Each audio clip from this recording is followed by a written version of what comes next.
샬롬 샬롬 샬롬 샬롬.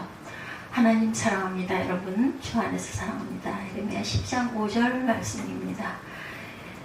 만일 내가 보행자와 함께 달려도 피곤하면 어찌 능히 말과 경주하겠느냐. 내가 평안한 땅에서는 무사하려니와 요단강 물이 넘칠 때는 어찌하겠느냐.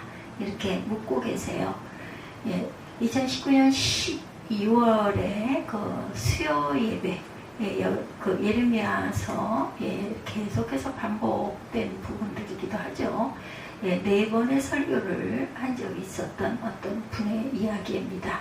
4번의 설교의 전체 주제를 최악의 시대 최선의 삶이다 이렇게 정하셨었대요. 예레미야는 남유다가 멸망하는 모든 과정을 앞서 지켜본 예언자시죠.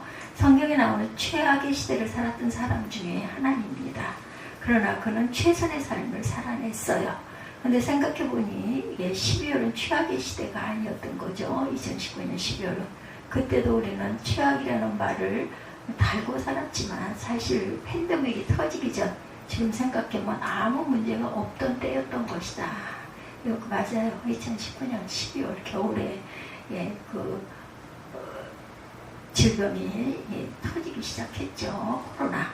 그리고 한 달 후 모든 것이 바뀝니다. 2020년 1월에 필리핀의 청소년 단기 선교팀을 보내면서 보내야 할지 말지 고민들을 많이 했다고 그래요. 지금 생각하면 정말 실소들을 할 이야기. 그때 필리핀의 코로나 확진자는 1명 의심한 자가 28명이었다고 합니다. 다시는 분리개척이 예정되어 있었는데 그만 코로나 상황이 쉽지 않았기 때문에 그 개척이 미루어졌고, 그를 아시거나 혹은 교회 들어가는 그 사정을 잘 아시는 분들은 그분을 볼 때마다 개척을 언제 하느냐, 이런 시절 개척이 되겠느냐라고 걱정들을 하셨다고 그래요. 그러면 같이 가시던가 혹은 어떤 분들은 준비가 잘 되고 있냐고 물어보시면 도리어 무슨 준비를 해야 하냐고 묻고 싶은 심정일 때가 굉장히 많았다고 합니다. 이분이 분리개척을 하려고 하다가 못하고 있을 때 마음이 불편했겠죠. 얼마나 안타깝겠어요. 분리개척이 한 해 미뤄지는 그런 결정이 되었을 때 손을 꽉 잡으며 너무 잘 됐다고 하시는 그런 집사님들도 여러분 계셨다고 그래요. 그리고 한 해가 지나 다시 분리개척을 준비하는 시간 1년이 지나가지고 한 해 더 미룰까. 그 시간, 그 2019년에 놔뒀던 최악의 시대 최선의 삶을 다시 한번 나누고 싶다는 생각도 했다고 합니다. 많은 이들이 진짜 최악의 시대를 살아가고 있었기 때문에 2021년, 22년 참 힘든 시기였었죠. 예레미야는 우리에게 익숙한 선지자는 아니에요. 구약성경 전체를 통해 가장 험난한 시대를 살았고 어려운 일을 많이 겪어야 했던 그런 분이죠. 엘리야나 엘리사 선지자 인생은 기적이 넘쳐났는데 예레미야에게는 단 한 번의 기적도 존재하지 않고 온몸으로 부딪히며 그 고난의 세월을 뚫고 나간 인물이 바로 예레미야입니다. 예레미야는 남유다 시절 요시야 왕 때부터 시드기야 왕 때까지 예언했던 사람. 요시야 왕 시절에 유다의 영적인 부흥과 개혁을 지켜봤지만 그 부흥이 얼마나 쉽게 사그라드는지도 또한 똑똑히 본 사람이기도 합니다. 그리고 남유다가 바벨론의 침략에 무너지고 백성들이 포로로 끌려가고 야훼 성전의 불이 다 무너져 내리는 것을 모두 다 지켜보았어요. 이 암흑의 시절에 예레미야의 예언은 결코 사람들이 좋아할 만한 이야기는 절대로 아니었다. 그는 헛된 희망을 이야기하지 않았죠. 유다가 멸망할 것이다. 살아남기 위해서는 바벨론 앞에 바짝 엎드려야 한다. 이렇게 계속 선포합니다. 예레미야 1장에 보면 하나님께서 예레미야를 선지자로 부르시는 장면이 나와요. 5절에 보면 내가 너를 모태에서 짓기도 전에 너를 선택하고 내가 태어나기도 전에 너를 거룩하게 구별하여서 문민족에게 보낼 예언자로 세웠다. 이렇게 증거하고 있죠. 예레미야는 뭐라고 대답을 해요? 대답을 못하죠. 저는 말을 못합니다. 그리고 너무 어립니다. 하나님의 부르심은 아주 강경합니다. 너는 어리다고 하지 마라. 내가 너와 함께 있으면서 너를 보호해 주겠다. 그렇게 말씀하시죠. 그리고 나서 예레미야를 어떻게 사용하실 것인지 한 가지 비유를 합니다. 예레미야 1장 18절에 보면 그러므로 내가 오늘 너를 튼튼하게 방비된 성읍과 쇠기둥과 노선벽으로 만들어서 이 나라의 모든 사람 곧 유다의 왕들과 관리들에게 맞서고 제사장들에게 맞서고 이 땅의 백성들에게 맞서야겠다 이렇게 말씀하세요. 하나님은 저는 말을 못합니다. 너무 어립니다 라고 말하는 에레미야에게 너를 쇠기둥과 노성벽으로 만들겠다는 거죠. 모든 사람, 왕들과 관리들, 제사장과 맞서고 온 백성과 맞설 수 있는 사람으로 만들겠다. 이 말씀이 엄청난 말씀으로 느껴집니다. 하나님은 예레미야를 난궁 불락의 요새라고 말씀하세요. 누구도 이기지 못할 성벽이다. 그것이 에레미야의 정체성이고 실제 에레미야는 그렇게 살았습니다. 우리는 어떤가요? 자주 힘들고 힘이 없다고 합니다. 이렇게 신앙, 목회자의 길을 가면서 역시 너무나 나는 정말 부족하다. 나는 정말 아무것도 아니다. 이런 생각. 그런 말 하면 안 된다 하는 분도 계신데 자꾸 자존감이 무너지죠. 교사로 꼭 지켜야 할 7가지 계명에 대해서 이야기했던 그런 강의가 있었어요. 신앙교사 교육을 할 때. 선한 목자교회 교사는 중간에 그만두지 않습니다. 였다고 합니다. 그분들의 이야기. 직장에 문제가 생기거나 가정에 개인적인 그런 낙심이 오면 교사를 그만해야겠다 하시는 경우들이 있으세요. 종종. 근데 아이들 입장에서는 선생님이 중간에 바뀌는 일이 참 불편하죠. 좋지 않죠. 자신들이 중요하지 않다는 것을 의미하죠. 그러나 중간에 그만두면 안 된다. 근데 이상한 것은 힘들다고 하는데 교사를 해서 힘든 게 아니라는 것. 직장 때문에, 가정 때문에 힘든 건데 해결책은 교사를 그만두는 일입니다. 교사를 그만둔다고 힘이 생기진 않아요. 그런 우리에게 하나님이 뭐라고 말씀하세요? 너는 쇠기둥이야 노성벽이야. 그렇게 말씀하신다라는 것이죠. 예레미야가 정말 견디기 힘든 것이 있었어요. 그것은 거짓 예언자들에 대한 것이었죠. 유다는 결코 망하지 않을 것이라는 주장하는 거짓 예언자들. 그런데 그 거짓말쟁이들이 사람으로부터 환영받고 승승장구합니다. 그래서 그게 하나님께 그가 따지죠. 세상에 왜 이렇습니까? 왜 옳은 말은 듣지 않고 오르지 않은 달콤한 말만들 좋아합니까? 어찌하여 악인들은 형통하고 배신자들은 잘 되기만 합니까? 하나님 뭐라고 대답을 하셨겠어요? 지금은 그렇게 보이지만 악인의 결말이 어떨 것이고 의인은 앞으로 어떻게 될 것이다. 그렇게 설명해 주시지 않으셨습니다. 오늘 우리가 읽은 본문 말씀이 대답인데 5절에 내가 사람과 달리기를 해도 피곤하면 어떻게 말과 달리기를 하겠느냐. 내가 조용한 땅에서만 안전하게 살 수 있다면 요단강의 참이란 물속에서는 어쩌겠느냐. 이렇게 물어보세요. 반문하시죠. 악한 자가 승승장구를 해요. 세상이. 예레미야 항변 앞에 하나님의 대답은 너는 사람과 달리기를 할 수준의 사람이 아니다. 너는 말과 함께 경주할 사람이다. 그렇게 이야기를 하십니다. 너는 그 세상을 능히 이길 만한 자라고 말씀하시는 거죠. 우리는 사람과 달리기를 할 수준이 아니다. 말과 함께 달릴 사람이다. 그저 안전한 땅에서는 살 수 있는 사람은 아니라는 거예요. 요단강의 홍수를 거스르고 나아갈 수 있는 너다. 예레미야 같은 선지자는 말과 함께 달리죠. 어떻게 우리가 함께 달립니까? 힘이 없습니다. 이렇게 우리는 아마 반문할 겁니다. 아기를 키우는 젊은 엄마들이 육아가 힘들다고 그러죠. 힘듭니다. 힘든 걸 아니라고 하면 안 되죠. 근데 하나님의 말씀은 우리가 그 정도로 힘들다고 할 사람들이 아니라는 거죠. 만약 하나가 아니라 쌍둥이를 낳았다면 어떨 것인가? 힘들다고 안 하겠는가? 할 거예요. 쌍둥이가 아니라 아이가 심각한 질병이나 장애가 있다고 만약에 생각을 한다면 포기할 건가? 안 키울 것인가? 그래도 키워야 합니다. 나는 너무 평범한 엄마인데 쇠기둥 노성벽 같은 어머니들을 많이 보죠. 특별히 강한 사람이 아니고 어떤 여자분이 자신의 어머니에 대해서 쓴 글입니다. 어릴 때 소아암으로 고생했는데 이상하게 병원에 지낸 기억이 행복으로 남아있다고 합니다. 열만 나면 무조건 응급실에 가곤 했는데 새벽 내내 응급실 잠도 이루지 못하고 침대에 누워있으면 어머니가 너무 재밌다는 표정으로 딸 우리 캠핑 온 것 같다. 그치? 맨날 집에서 자다가 이 시간 안 자고 여기 있으니 진짜 재밌다 그러시더랍니다. 입원하는 날에는 우리 병원 슈퍼에서 이것저것 사먹고 TV가 실컷 보자 재밌겠다. 그렇지? 그러면서 짐을 싸시더랍니다. 병원에 있는 내내 개미도 잡고 식물도 관찰하고 분명 몸이 아팠던 건 기억나는데 병원은 되게 재미가 있었답니다. 그러다 진짜 아픈 날에는 우리 딸 아파도 돼, 맨날 아파도 되고 마음껏 아파도 돼, 엄마 아빠가 있으니 괜찮아 그러셨다 그래요. 그 일이 아프지만 얼른 나아야지 그런 말보다 듣기가 좋았다는 이야기입니다.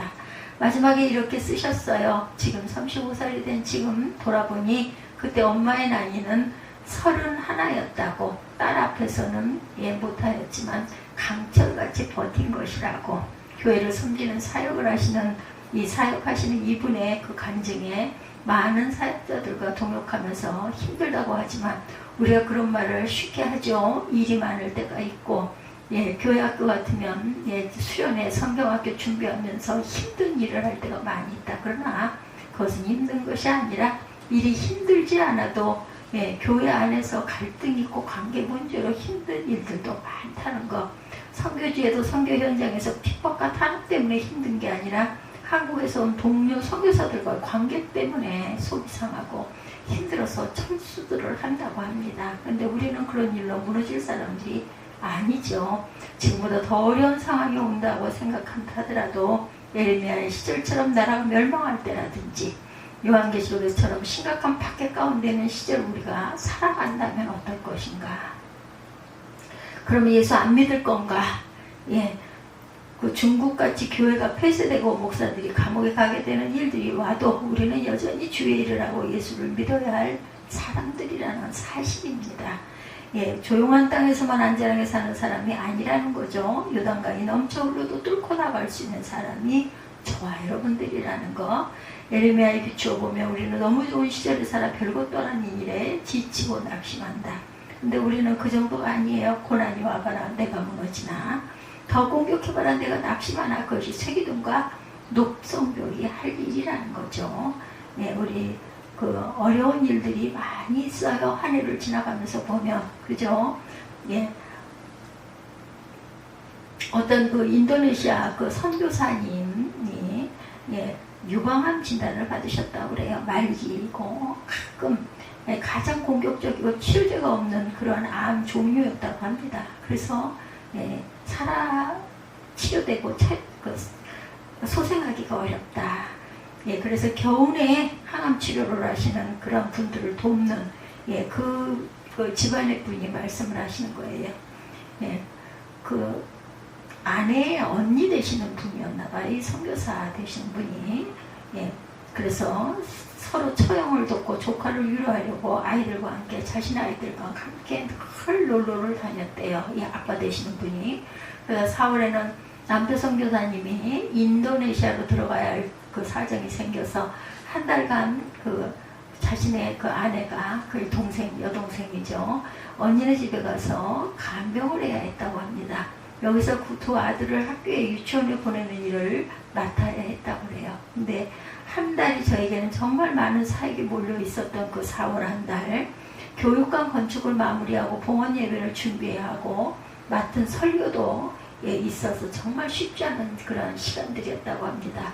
처음에는 내가 아이들 보며 이 모든 일을 감당할 수 있을까 아주 까마득하고 겁이 났는데, 그렇게 아내가 떠나고 자신의 아이들을 그 아이들을 돌보게 된 날, 혼자 아이들 등교를 시켜야 하는 첫날, 아침에 차를 타려고 하는데 배터리가 방전이 돼서 차가 시동이 안 걸렸겠죠. 간신히 지나가도 목사님 차를 빌려 등교를 시키고 차를 고쳐서 점심에 신방을 가는데 앞으로 한 달을 어떻게 이렇게 살아야 할 것인가.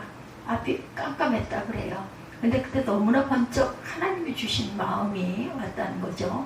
살아있으니 하는 일이 아니냐. 처형이 살아있으니 모든 일을 감당해야 하는 거다. 그러니 감사하다.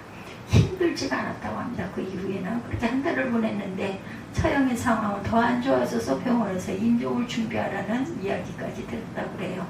기적같이 하나님이 살려주셔서 가족들의 품에 한 달을 더 사시다가 얼마 이후에 하나님의 부름을 받으셨답니다. 처형을 섬기느라 아이를 돌본 그 시간, 2달이 조금 넘은 기간이었는데 이게 힘든 건가? 힘든 시간이 아니었고 고작 2달이었구나. 2달이고 3달이고 4달이었으면 얼마나 좋았을까? 더 많았더랬으면 얼마나 좋았을까? 이런 아쉬움이 남더랍니다. 아이들과 지내면서 하루는 자기 전에 8살 큰아들에게 물어봤다고 그래요. 혹시 엄마가 없어서 힘들지 않냐고. 그랬더니 아들이 저를 이렇게 쳐다보더니 아니 아빠가 더 힘들지 않아? 그러더랍니다. 야 아빠가 힘들어 보여? 그랬더니 아들이 하는 말이 우리 밥 해주고 설거지도 하고 야 아빠 일할 시간도 없고 그렇지 않아? 그래서 제가 아빠 안 힘들어. 하나도 안 힘들어. 너무 행복해. 그렇게 대답을 했다는 거죠. 네, 정말 힘든 건 몇 년 전에 그 처형이 사역하던 인도네시아에서 안식으로 한 달 보낸 일이 있었는데 예, 인도네시아라고 해서 에메랄드빛 바다 옆 야자수 그 밑에서 사는 줄 알았다고 그래요. 그런데 아니더랍니다. 안식월이 빨리 끝났으면 좋겠다고 생각을 했다고 해요. 얼른 집에 갔으면 좋겠다. 인도네시아에서 사역하며 3년 동안 비자가 나오지 않아 고생한 이야기를 듣게 됐는데 2달에 한 번씩 비자를 연장하기 위해서 주변의 다른 나라를 다녀와야 했답니다. 그때 큰 조카는 유치원에 다니고 작은 아이는 걸음마를 할 때였다. 그래 얼마나 힘드셨을까요? 2아이를 데리고 2달마다 짐을 써서 여행을 다니고 그곳에 숙박비를 아낀다고 교회 예배당에서 침낭을 깔고 잔날들이 그렇게 많았다고 합니다. 그렇게 살았다. 선교사님 사랑과 뛴 게 아니라 말하고 뛴 거겠지. 선한 목자 그 교회에 계시는 23살의 전도사로 오셔가지고 이제 연세가 41가 되셨다고 그래요. 그러면 17년이 됐나 18년이 됐죠. 고생연과 그 뒤 세월을 돌아보니까 10년은 교회학교 담당하는 그런 목사로 사셨고 해마다 겨울과 여름이면 아이들 데리고 성경학교를 하고 수련회를 했다고 그러죠. 보통은 3, 4회, 많을 때는 한 시즌에 7번까지도 어린이 성경학교를 하였다고 간증에 올라와 있는 것 정말 너무 좋았다. 고별 설교하는데도 어제까지 성경학교 준비를 엄청 했다고 그래요. 고별 설교하고 나서도 또 한다. 쉬운 것이 아니죠. 사건도 많고 사고도 많았어요. 여기서 다 말할 수가 없다고 그러죠. 세월호 가라앉았을 그 즈음이었던 것 같습니다. 청소년 사역을 하는 사람으로 남일 같지가 않았더라고 이야기를 말씀하십니다. 그리고 스스로 한 가지 다짐을 했대요. 혹시라도 아이를 데리고 갔다가 무슨 일이 일어나고 생기면 살아서 돌아오지 말아야겠다. 떠날 때마다 생각을 했다고 그러죠. 그런데 단 한 번도 빼놓지 않고 다 좋았다고 그래요. 아이들이 은혜를 받고 얼굴이 변하고 회개를 하고 기도를 하고 마지막 날 저녁에는 신이 나서 춤을 추고 찬양하는 모습이 얼마나 아름답고 예뻤는지 그거 보는 맛에 10년을 그 일을 하셨다고 하네. 힘든 게 아니고 말하고 뛰라고 해도 신이 나서 뛰었을 정도로 힘이 났다. 이제 분리 개척을 정말로 준비해야겠다. 이런 글이 올라온 걸 제가 봤습니다. 이분의 그 이야기를 읽으면서 이렇게 반복해서 바쁘고 정신없는 속에서도 계속해서 똑같이 아이들을 섬기고 수련회를 하고 설교를 하고 고별 설교도 계속 하고 이러시면서 얼마나 많은 말씀의 은혜를 받았을까 저는 그게 부러웠습니다. 10년 동안 정말 힘들게 뛰었지만 정말 은혜가 충만했으니 이렇게 기뻤겠죠. 힘들면 안 할 것인가? 꼭 좋은 때만 해야 되나? 힘들어도 해야 되는 거죠. 말하고 뛰어보실 분들을 있으실 겁니다. 조용한 땅에서만 안전하게 살 수 있다면 믿는다고 할 수 있겠는가? 너는 요단강의 범람을 해도 능히 건널 자 아니냐? 그렇게 물어보시고 있습니다. 오늘도 한국교회 다음 세대는 위기라고 그러죠. 다음 세대 사역은 더 이상 장밋빛이 아니라고 합니다. 우리 교회는 감사하게도 아이들이 많지만 중소형 교회들은 아이들이 참 귀하다고 그러죠. 쉽지 않죠. 근데 다음 세대 사역을 잘하는 그런 개척교회들도 정말 어려울 것입니다. 그런 작은 것이 약점이 아니라 작기 때문에 작은 것을 무기로 삼아서 우리 자녀들 한 사람 한 사람을 귀하게 여기고 다음 세대를 일으킬 그런 교회도 있어야 되겠죠. 정말 귀한 교회들 많이 필요합니다. 꿈꾸는 교회가 어떤 교회인지 시간이 많으니 열심히 주님 말씀 속에 순종하면서 증거하고 전하는 각자의 몫을 잘 감당하는 그러한 저와 여러분들이 되시기를 주님의 이름으로 축복합니다. 우리를 향한 하나님의 부르심은 쇠기둥, 노송벽이라고 오늘 말씀에 증거하죠. 이 나라 온 백성이 달려들어도 능히 무너뜨릴 수 없는 그러한 사람들이다. 우리는 사람과 뛰면서 힘들다고 할 자들이 아니고 말과 뛰어도 능히 뛸 사람들이라는 것. 잔잔한 요단강만 건널 수 있는 것이 아니고 풍랑이는 홍해바다라도 능히 건널 사람들이라는 것을 다시 한번 생각하시고 기뻐하시고 일어서시는 저와 여러분들이 되시기를 주님의 이름으로 축복합니다. 기도하시겠습니다.